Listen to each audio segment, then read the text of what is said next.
It was a cold morning in February of 1964 when a group of NASCAR officials stood in Daytona, staring at a strange-looking engine sitting under the hood of a Plymouth.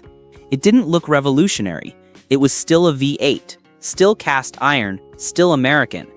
But what almost nobody knew was that this engine was about to terrify an entire industry. Within weeks, rival teams were furious, race officials were scrambling, insurance companies were panicking. And eventually, in one of the strangest twists in muscle car history, this engine would become so feared that parts of its own hometown would practically declare war on it. This is the story of how Chrysler's legendary 426 Street HEMI became illegal in its own hometown. And trust me, you think you know the HEMI story. Not like this. In the early 1960s, Detroit was locked in an arms race. Ford was building bigger FE engines. Chevrolet had its mighty 409 and the new Mark Series big blocks in development. Pontiac and Oldsmobile were turning ordinary family cars into street monsters. Horsepower had become America's favorite currency, and Chrysler was tired of being second. The company's engineers had already experimented with hemispherical combustion chambers back in the 1950s. Those early firepower hemis were powerful but expensive and complicated to build. By the end of the decade, Chrysler abandoned the design, at least officially. Behind closed doors, engineers kept thinking about it, because they knew something everyone else was forgetting. The HEMI chamber was special. Unlike wedge head engines, where valves sat beside each other at an angle, a hemispherical chamber placed enormous valves opposite one another. Air could flow more freely. The flame front spread evenly across the chamber. High RPM operation became easier. It breathed better, and engines live and die by their ability to breathe. The old firepower engines had proven the concept worked, but they were heavy, complex, expensive to manufacture, and in the late 1950s, buyers wanted comfort in chrome more than raw power, so Chrysler walked away. Their competitors celebrated. They shouldn't have, because the best engineers never forget a good idea. They just wait for the right moment. Then NASCAR changed everything. In 1963, Chrysler suffered embarrassing defeats. Ford's 427S were becoming dominant. Chevrolet's big blocks were gaining momentum. Chrysler executives wanted answers. The humiliation was personal. Richard Petty, Chrysler's golden boy, was getting beaten. Week after week, race after race, dealerships were complaining. Sales were suffering. The win on Sunday, sell on Monday formula only worked if you actually won.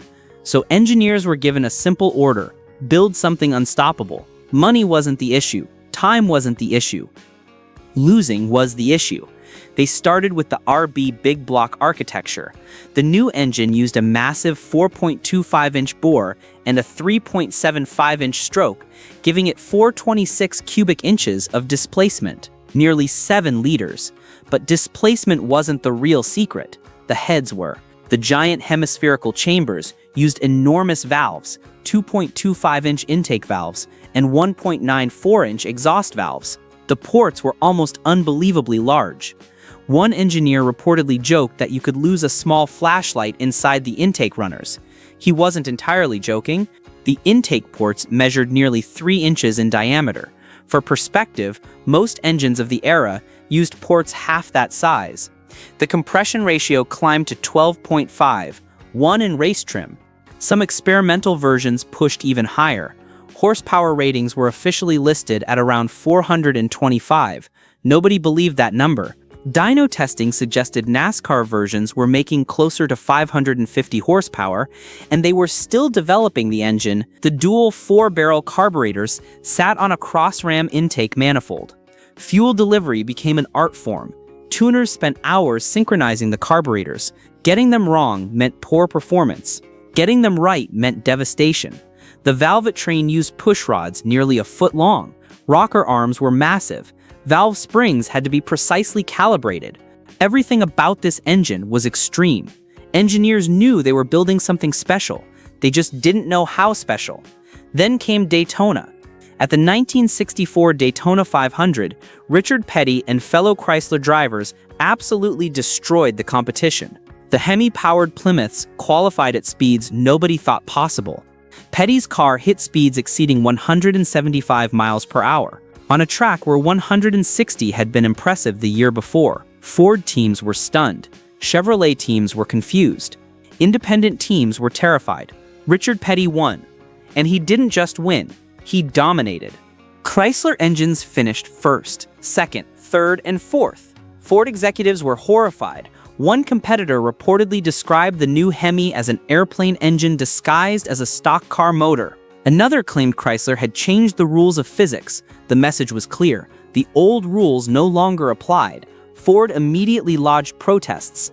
They claimed the engine wasn't really available to the public. They argued it violated the spirit of stock car racing. They demanded investigations. NASCAR listened, but the damage was done. The Hemi had announced itself to the world, and the world was paying attention, but there was a problem. Actually, several. The race Hemi was brilliant on the track, but terrible for ordinary drivers. It was loud, temperamental, expensive, and almost impossible to package into a regular production car. The cam profile was so aggressive that the engine barely idled.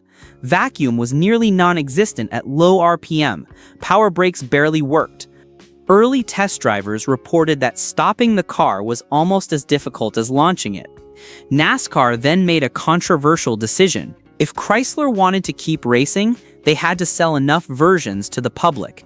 The minimum production requirement was set. The famous win on Sunday, sell on Monday formula suddenly became very real. Chrysler engineers had no choice. They needed a street version, and they needed it fast. Creating the Street HEMI wasn't as simple as lowering compression. This thing was practically a race engine. The gigantic ports made low-speed driving miserable. Air velocity was poor. Fuel consumption was absurd. Early prototypes could drink gasoline like a speedboat. Test drivers complained about drivability. Accountants complained about costs. Lawyers worried about liability. But engineers were determined. They began making changes. Compression dropped to around 10.251, still incredibly high by modern standards, but survivable on premium pump gas. The camshaft became milder, duration decreased, overlap reduced. The engine could finally idle without shaking itself apart. Cast iron exhaust manifolds replaced racing headers. Weight increased, power decreased slightly, but emissions improved, sort of. Dual Carter AFB 4-barrel carburetors remained because one carburetor simply couldn't feed the engine. Each carburetor flowed 625 cubic feet per minute. Combined, they could deliver nearly 1,300 CFM. That's enough airflow to feed engines twice the size. Official output, 425 horsepower at 5,000 revolutions per minute. Torque, a monstrous 490 pound-feet at 4,000 revolutions per minute. Those numbers alone were insane, but most people don't realize something. The engine was almost certainly underrated. Period road tests suggested actual output exceeded 470 horsepower. Some race-prepared examples approached 500. Conservative estimates put the true number closer to 500 horsepower. Chrysler had reasons to underrate performance. Insurance companies were watching. Regulators were watching. Safety advocates were watching. Publishing conservative numbers made everyone slightly less nervous. Slightly. And the torque was brutal. This wasn't an engine that accelerated. It assaulted. The power curve was almost flat. Torque arrived early and stayed strong through the entire RPM range. Drivers described the acceleration as relentless, like being pushed by an invisible hand that never got tired. Magazine tests began producing unbelievable results. A 1966 Hemi Charger could reach 60 miles per hour in around 5.3 seconds. Some examples hit 60 in under 5 seconds. Quarter-mile times landed in the low 13-second range. Trap speeds exceeded 105 miles per hour. With slicks and proper tuning, some examples dipped into the 12-second bracket. Professional drivers achieved even better times. Remember, this was the mid-1960s. Ferraris struggled to achieve those numbers. Corvettes worked hard to match them. You could buy one at a Dodge dealership for about $4,000. Car and Driver tested a Hemi and called it almost too much car for the street. Motor Trend described the acceleration as violent. Hot Rod magazine published quarter-mile slips showing times that seemed impossible. Readers wrote letters claiming the numbers were fake. They weren't. But then the real nightmare started. Insurance companies began paying attention. Police departments began paying attention. Parents began paying attention. And Chrysler's own hometown started paying attention. Detroit loved muscle cars. The city practically invented them. Woodward Avenue became ground zero for American street racing. Every weekend, young drivers lined up in GTOs, Mustangs, Corvettes, and Chargers. Friendly competitions, bragging rights, nothing too serious. Then the Hemi arrived. The car's reputation exploded almost overnight. Street racers quickly learned something terrifying. A Hemi didn't need much modification. You could install headers, change rear gears, bolt on better tires, and suddenly this massive machine was capable of humiliating nearly everything on the road. Stories spread. A Hemi Coronet beating a Corvette by 10 car lengths. A Hemi Roadrunner destroying a modified GTO. A Hemi Charger outrunning police cruisers. Some were exaggerated, some were absolutely true. Street races became larger and more dangerous. What started as casual competitions became organized events. Crowds gathered, hundreds of spectators, sometimes thousands. Police complaints increased. Residents living near major cruising routes became furious. Noise complaints flooded city offices. Accidents increased. Property damage increased. Public pressure mounted. You can probably guess what happened next. City officials started cracking down. In Chrysler's own backyard, authorities began restricting organized cruising areas and increasing enforcement against illegal street racing. Certain locations became heavily patrolled specifically because of high-performance muscle cars. Woodward Avenue saw increased police presence. Gradiat Avenue became an enforcement zone. Telegraph Road was monitored constantly. The Hemi became one of the symbols of the problem. Police officers learned to recognize the distinctive sound. The dual carburetors produced a unique idol. The exhaust note was unmistakable. Cops could identify a Hemi from blocks away. Imagine that. The company spent millions creating America's most feared street engine, and its own hometown started treating it like a public menace. The irony was incredible. Chrysler executives tried staying quiet about it.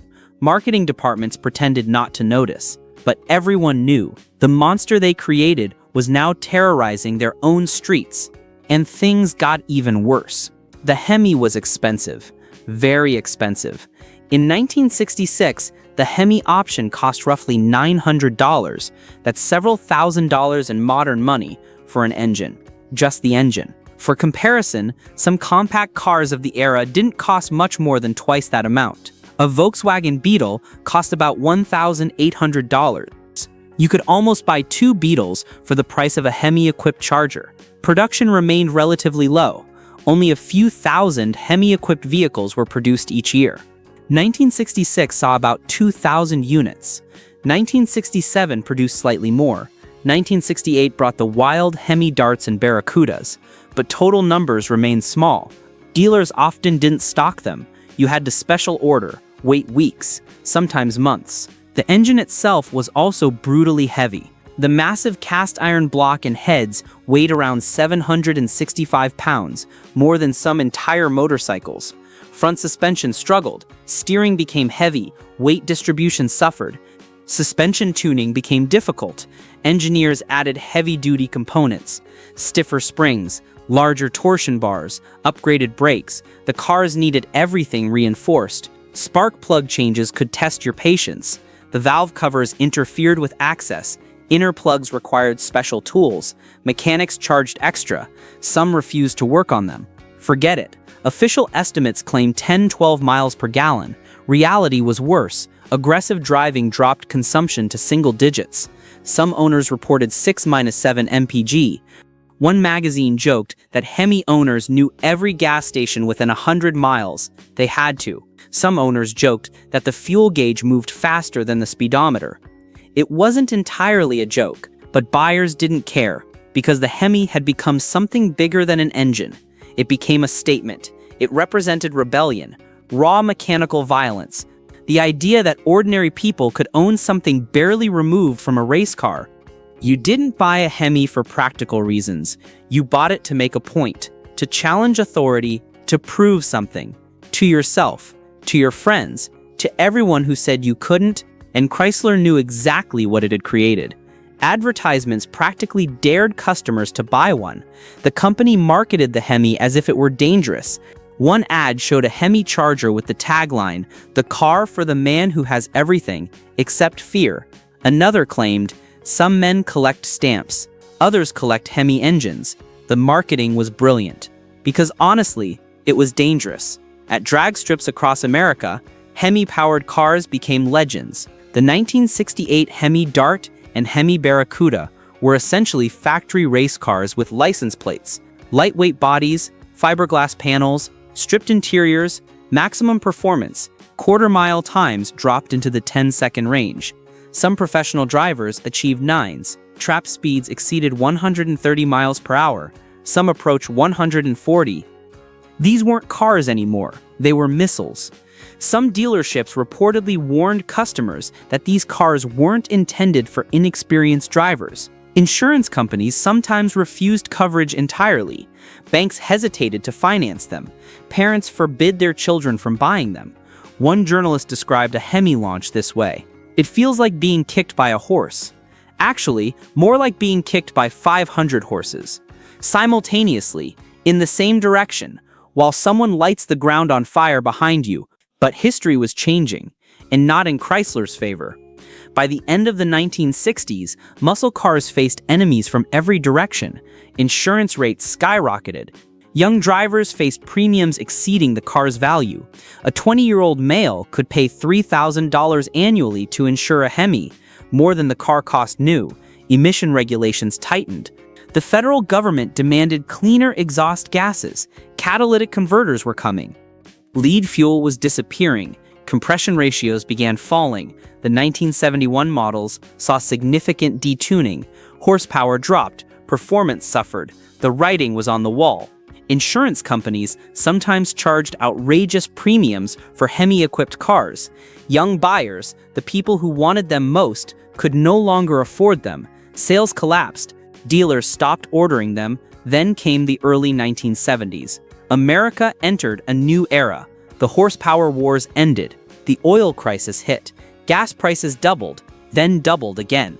Fuel economy suddenly mattered. Environmental concerns mattered. Survival mattered. The mighty Street Hemi was becoming an endangered species. Production ended in 1971. Just like that, one of the greatest performance engines ever built disappeared. Tooling was scrapped. Factories moved on. Engineers were reassigned. The world changed. For a while, it seemed like the Hemi would become another forgotten relic. Used car lots filled with unwanted muscle cars. Hemis sold for pennies on the dollar. Owners practically gave them away. Insurance was too expensive. Gas was too expensive. Nobody wanted them, but legends don't die easily. They become myths. As the years passed, Hemi-powered cars became collector treasures. The 1980s brought renewed interest. The 1990s brought serious money. The 2000s brought insanity. Prices exploded. A real Hemi Cuda became one of the most valuable muscle cars on Earth. Some examples eventually sold for millions of dollars. In 2014, a 1971 Hemi Cuda convertible sold for $3.5 million.